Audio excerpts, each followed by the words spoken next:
eiliad, mae gennau job newydd yng Nghaerdydd. Diolch yn fawr iawn i ti. Gobeithio'n braint wedi cael siarad o'ch blaen chi bore yma.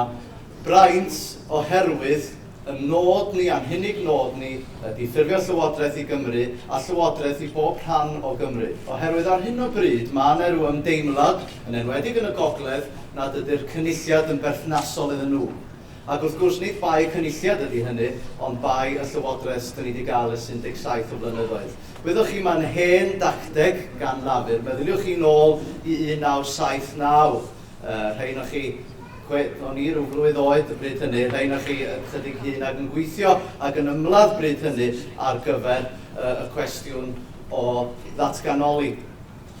Ron Davies, yn 1997, yn ceisio uno Cymru, ond bryd hynny, mi gawson ni yr arglwydd Cynnog yn ceisio rhannu Cymru drwy ddeud beth gen Gogledd Cymru a'r Gymru Cymraeg wledig yn berthnasol gyda'r deheudir diwydiannol di-Gymraeg. Mi oedd yn dacteg cry bryd hynny dros rannu Cymru, ac wrth gwrs mi ddarolwyddo yn ei dacteg.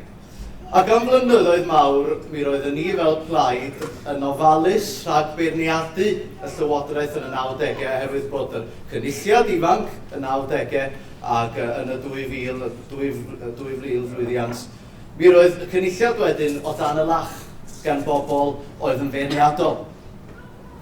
A mi roedden ni'n ofalus rhag beirniadu Llywodraeth y cynulliad oherwydd bod ni isio bod yn amddiffynol, os liciwch chi, o'r cynulliad.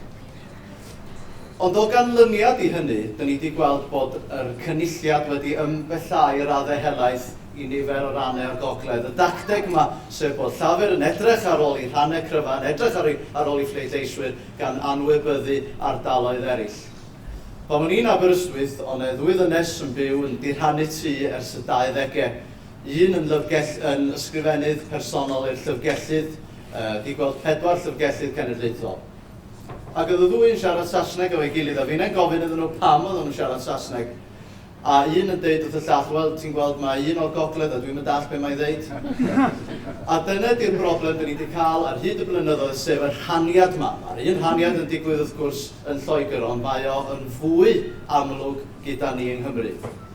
Dyn ni'n gwybod be feder llywodraethau toriaidd wneud i Gymru. Yr un ymraniadau o fewn cymdeithas yn codi yn erbyn rhan arall o gymdeithas.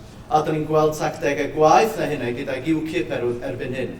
Dowch chi'n etholaeth i'n Aberconwy, lle mae UKIP ar waith yn codi llais dros ran eraill, y gweiniaid a bobl sydd yn symud i mewn i'n hardaloedd sydd yn gwneud gwaith ardderchog. Ond dyna ydyw tacteg nhw, ydy rhannu cymdeithas. Dyn ni'n gweld hefyd yn Aberconwy bod yna garfan o bobl yn troi mastiau teledu at Ogledd Lloegr. Dyn nhw ddim syniad beth sy'n digwydd yn y cynulliad na gweithgareddau'r cynulliad. Yn tasg ni felly gyfeillion ydy uno Cymru, ydy wneud y cynulliad yn berthnasol. A'r unig ffordd fedrwn ni wneud hynny ydy yn bod ni, wrth gwrs, yn mynd mewn i Lywodraeth ac yn sicrhau bod yn polisiau ni yn gweithredu i bob ran o Gymru. O Lanfair Mathafar Neithaf, i Lanfi Hangel Bachellaeth, i Langedwyn. Gewch chi sbio ar y map yna, dwi'n mynd ei rhain i fyny.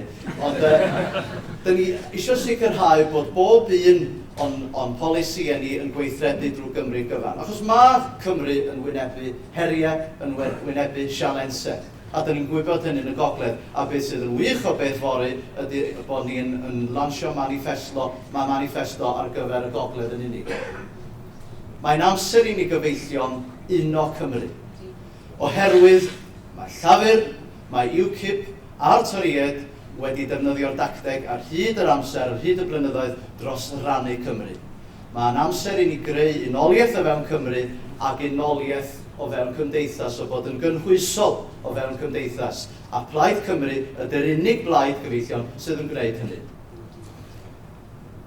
Yn Aberconwy, mae gennau drawstoriad diddorol o bobl, o weithiau, o ran twristiaeth, ac o ran amaethyddiaeth, o ran gyrfaoedd ag ati. Mae angen i ni sylweddoli, a mae angen i ni delwra, yn unig fel mae Plaid i wneud, polisiau arbenigol i bob rhan o gymdeithas. Gyfeillion, 2016 ydy'n cyfle ni. 2016 ydy'n cyfle ni I ddangos bod y cynulliad yma ar gyfer yn cenedl ni. Felly, newch chi uno gyda mi gyfeillion a gweithio dros bob etholaeth mwyn sicrhau bod ni'n cael llywodraeth Plaid Cymru yn 2016. Diolch yn fawr iawn.